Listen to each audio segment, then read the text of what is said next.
suscitera un royaume qui ne sera jamais debout et qui ne passera point sous la domination d'un autre peuple. Il brisera et anéantira tous ces royaumes-là et lui-même subsistera éternellement. C'est ce qu'indique la pierre que tu as vu de détacher de la montagne sans le secours d'aucune main et qui a brisé le fer, le rein, l'argile, l'argent et l'or. Le grand Dieu a fait connaître au roi ce qui doit arriver après cela.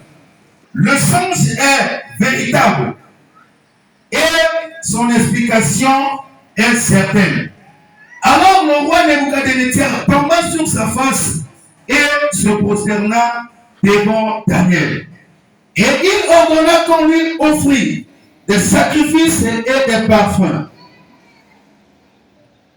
Le roi adressa la parole à Daniel et dit: en vérité, votre Dieu est le Dieu des cieux et de la terre. Non. Le roi adressa la parole à Daniel et dit: en vérité, votre Dieu est le Dieu des dieux et le Seigneur des rois. Et il révèle les secrets puisque tu as pu découvrir ce secret. Parole du Seigneur. On acclame pour le Seigneur. Acclame pour ton Dieu.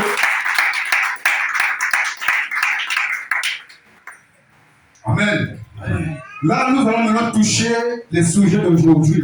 Et notre colonne là, Jésus-Christ est le rocher. Jésus-Christ est le rocher. Jésus-Christ a dit Bibanga. Alléluia. Amen. Hier, on avait décortiqué un peu.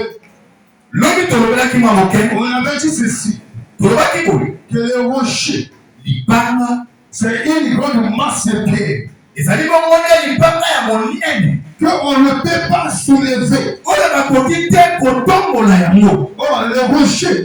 En Israël, on appelait ça les pétasses. Donc une grande pierre.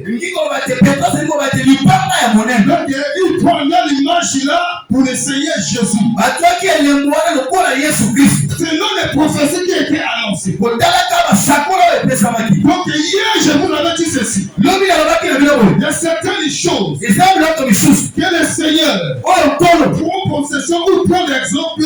Demander à l'homme afin que la conscience de l'homme soit parfaite pour comprendre en réalité si je prends les trucs là par rapport à ce que le Seigneur a dit, comment se passent les choses là, c'est ça. Donc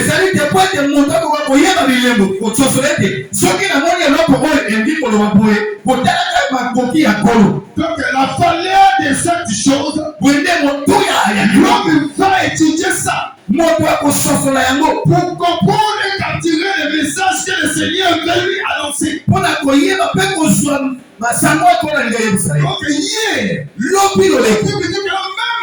même l'apôtre Paul, il a précisé, il a répété encore ce qui était passé dans le désert. Pour dire qu'au désert, lorsque le peuple était sorti de l'Égypte, ils avaient soif. Et ils priaient l'Éternel. Comme le peuple était conduit par un prophète de Dieu. Il a besoin. C'est le Seigneur qui va accomplir ça. Parce qu'ils ont conduit par lui-même. Le chemin du désert, c'était le chemin du Seigneur lui-même.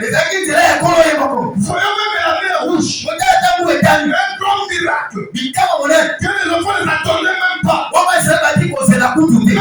Mais le jour-là, Dieu a montré sa puissance. Au ciel du monde, le témoin est resté vrai. Si tu ne crois pas au miracle de Dieu bien-aimé, moi je crois au miracle du Seigneur. Parce que je sais que c'est lui le créateur du ciel et de la terre. Même les tondus que nous voyons comme le ciel ou les liés là. On n'a jamais vu même un poteau qui soutient ça. Et celle-là, il reste là des siècles et des siècles. C'est pour cela Jésus-Christ. Il est la pierre, donc le rocher des âges. Donc la pierre angulaire. C'est lui-même le Seigneur Jésus. Et le Seigneur donnait l'ordre à Moïse de frapper le rocher. Et nous tous nous savons que dans les maisons il n'y a pas d'eau. Mais Moïse ne frappe pas le rocher.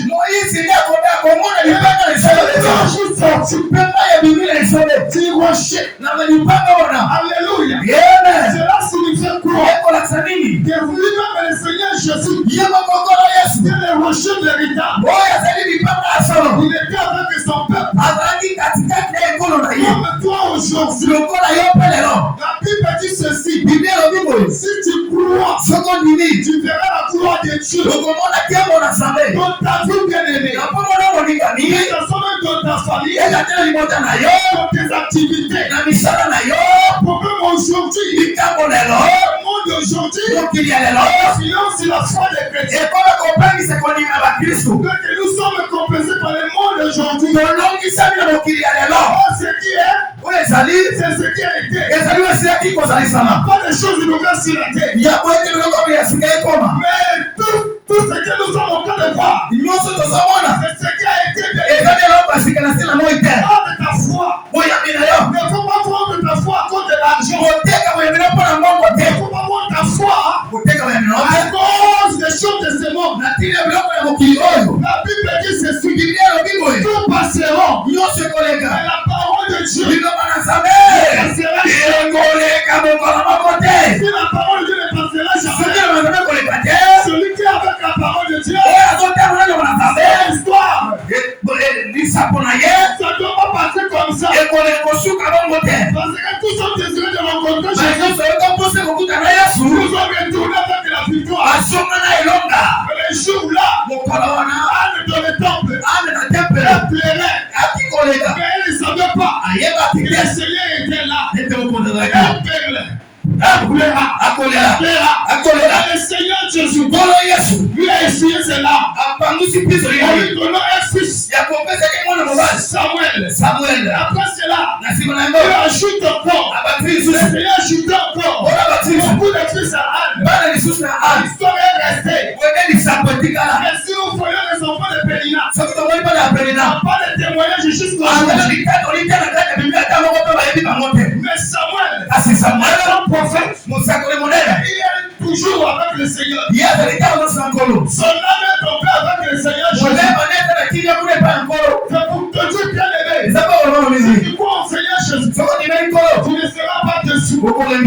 Parce que dans la famille de Lazare, il n'y avait plus d'espoir. Et le jour-là, lorsque Jésus a dit, votre frère sera ressuscité. Et il pensait que l'on c'est dans le dernier jour. Mais Jésus disait pour aujourd'hui. Parce que Jésus, il a le même hier. Aujourd'hui, éternellement. Oui, on appelle Jésus. Il sera toujours. Il peut changer. Il a dit à Moïse, dis aux enfants d'Israël, Jésus m'a envoyé. Jésus m'a envoyé. Alléluia. Cela veut dire quoi? Il est toujours présent. Parce que le Seigneur n'a pas passé. Il est toujours présent. Si tu crois au Seigneur Jésus, que les rochers véritables ne sera pas secoué.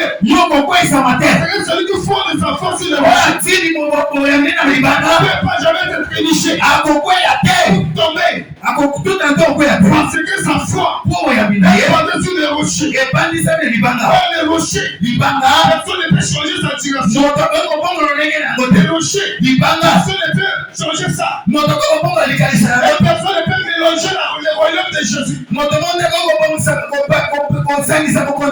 Parce que lui-même, il est le véritable.